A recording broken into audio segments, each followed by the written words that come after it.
Hey guys, it is time for another Getting Cozy in the Kitchen with Candace, and I've got my kiddo here and we are making some potato soup tonight with a twist.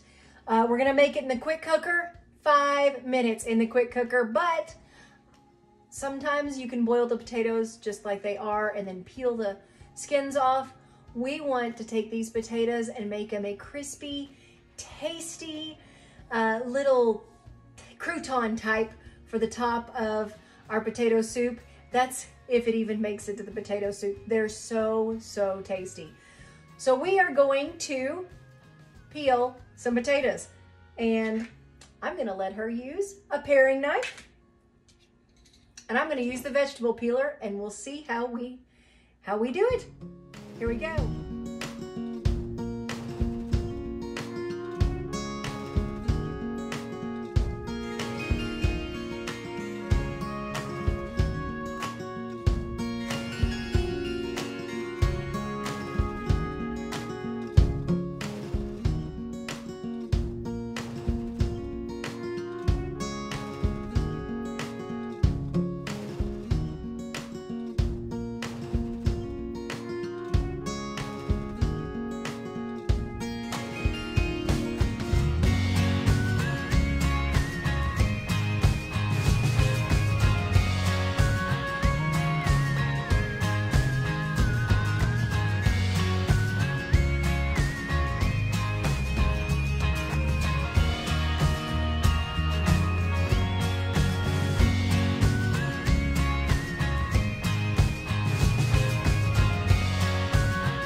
Potatoes washed and peeled.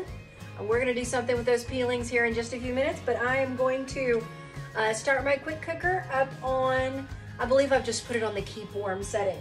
I pulled out some chicken broth, or some vegetable broth, chicken broth that I made the other day, not long ago, threw it in the freezer, and I am going to put this right in, completely frozen. I would say this is about a cup of chicken broth.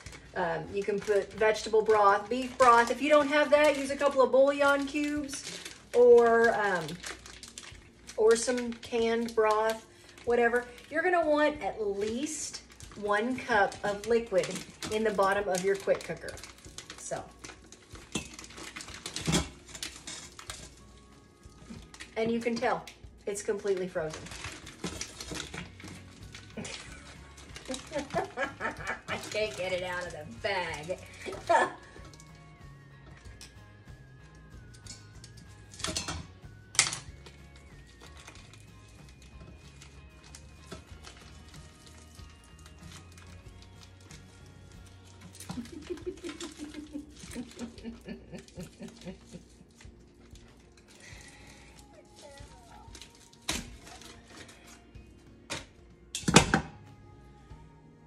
That was difficult. I'm actually going to take one of our neat little cutting tools. This cuts it into neat little ribbons. You don't have to use something cute or anything like that. This just cuts a whole lot real fast. And I'm going to throw those right in. You can see they're not crazy uniform or anything like that. This is a great tool to use with kids. It makes pretty little ridges, if you can see that. See those little ridges? Aren't those cute? Makes little potato chips, makes little ridges in your carrots and your other vegetables like that. But it also does not have a sharp edge. So you're not gonna cut little fingers. Well, you might cut little fingers, but you know, supervision is probably required in any use in the kitchen. So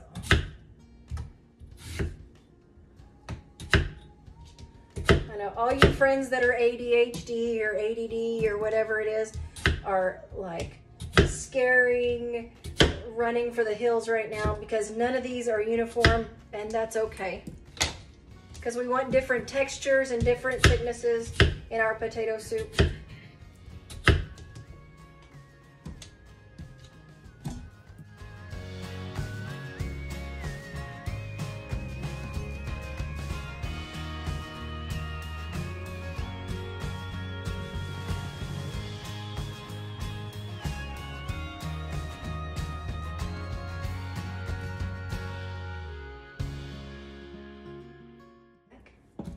If you need some aggression, can I suggest using this little tool and cutting a whole lot of vegetables? All right, so that is done. I think we've done about 8 to 10 vegetables. There is a ring on the side of this quick cooker. It does say max. You don't want to go above that. I'm going to add about 2 cups of beef broth. That's not homemade. And we are going to put the lid on this quick cooker.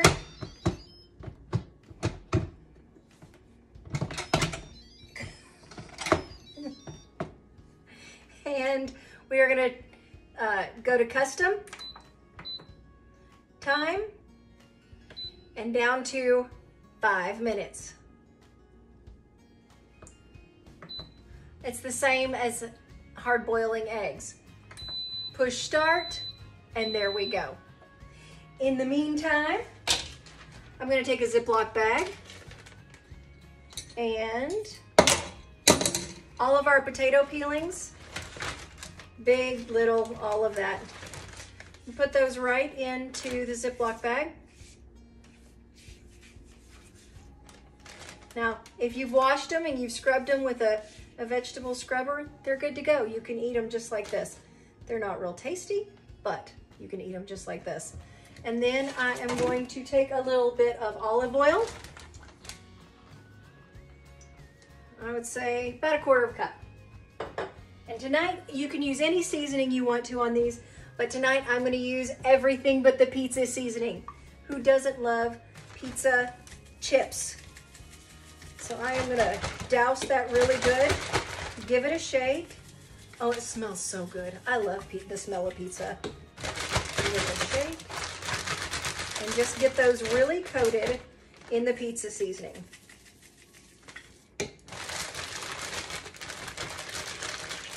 If you're a huge mess, or you want to let your kids shake the potato peels around, I would suggest zipping it closed.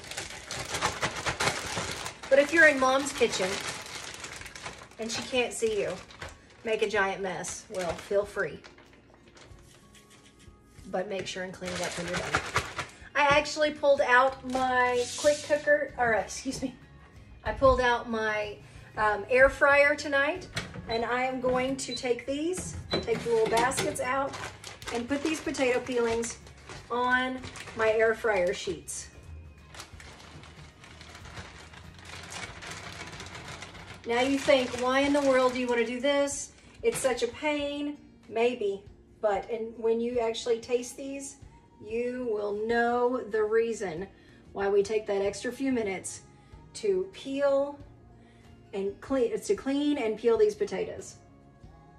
So I'm going to arrange these. Now you can bake them at 350, 375 and stir them around as you go, or you can put them in the air fryer. I would say these probably won't take any more than 5 or 10 minutes to do. You're going to want to check them probably every 4 or 5 minutes. Rotate these throughout. Turn it to air fry. And I'm going to leave it at 25 minutes and just keep setting a timer and coming back and checking it. Push start. And there we go. How fast is that? Before long, this is gonna pop up. Timer's gonna count down. And then when it goes off, let it count up 10 minutes so you can allow the steam to release naturally. If you've got wooden cabinets or anything like that, you definitely want to keep them away from wood, cover it when you release the steam, such like that, or allow it to release on its own. If you love Cozy in the Kitchen with Candace and you like watching videos, like and subscribe on my Facebook page. My business page tells all kinds of neat new products that are coming out. My VIP page is excellent for seeing some of the really great things the most important people in my business can see. And I am on Instagram, Cozy in the Kitchen with Candace. We will be right back, and our potatoes are finished. They are releasing pressure, but our potato skins, we put those in the air fryer. I want to pull these out real quick and show you. Now I've put these in here and I've turned them as we go. I've also taken some of the larger ones and put them on a different sheet, just kind of mix them up. These are extra crispy, extra tasty, and good luck trying to get these done and on the table with the potato soup. You can do a few larger ones, and these are fantastic little crispy potato skins. Large ones, they're not as crispy. They've got a little bit of chew to them. They are fantastic too. These are going to go back in just a few more minutes. Crisp those up on the very outside, and we will be right back with the rest of our potato soup. Guys, we are back. I have let all the steam release out of the quick cooker, and we have got our chips. Aren't these gorgeous? So tasty. Everybody's been into them at the house already. But we're gonna finish up our potato soup. We're just gonna lift the lid right off, and it is hot, so definitely stay that out of the way. And this lid will, the steam will release. There will be some moisture that comes off of it, so put it over a towel or over your sink or something like that. That's always a great way. These potatoes are, of course, cooked, and I've got my mix and mash. These are better. They're good for everything. I'm telling you, ground meat, chili, turkey, anything ground, and potato soup. You can use a regular potato masher. I like my potato soup a little bit chunky. I like them chunky.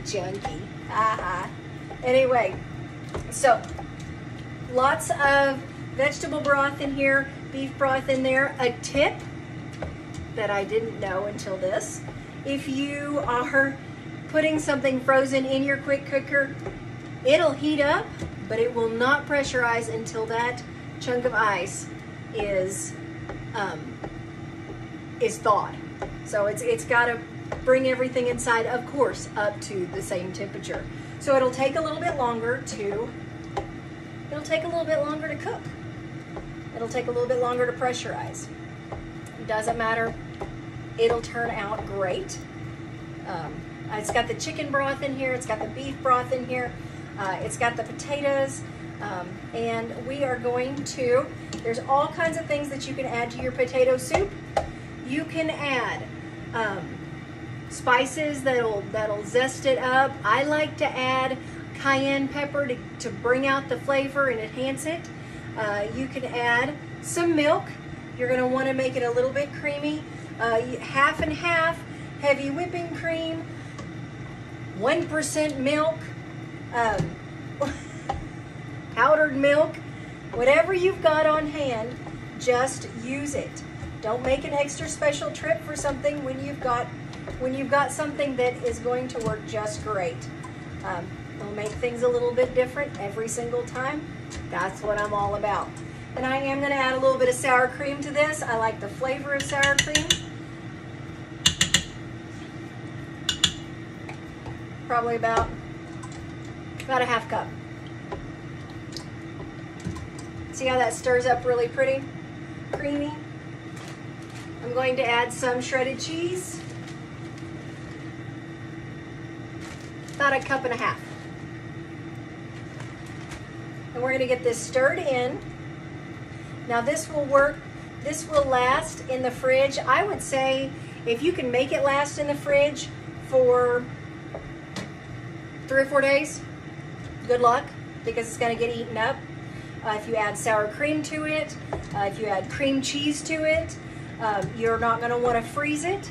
The consistency will not, the fat solubles inside it will not hold up very well to freezing. But if you don't and you use just regular milk, or you hold off and put the cream in later, that's perfectly fine too. Let me get a bowl of this and I will show you how. I'm going to serve this up. It is a creamy, hearty meal everybody is going to love. Thank you so much for getting cozy in the kitchen with Candace. Have a great night.